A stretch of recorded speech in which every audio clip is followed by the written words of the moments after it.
Hey y'all, this is a quick update on the no ice issue for the Frigidaire FG4H2272UF Gallery Series fridge. I updated the description in my last video, but I didn't want anyone to miss it.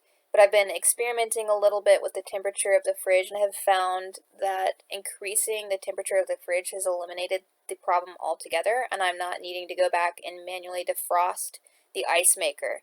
So I believe Frigidaire recommends that the fridges be set at 37 degrees. I tried 38 degrees for a while and was producing ice fine. It was coming out a little bit watery, and sometimes the auger would freeze and not want to turn. So I increased the temperature by another degree to 39 degrees, and it has completely eliminated the issue. The ice is perfectly normal like the day I first got the fridge.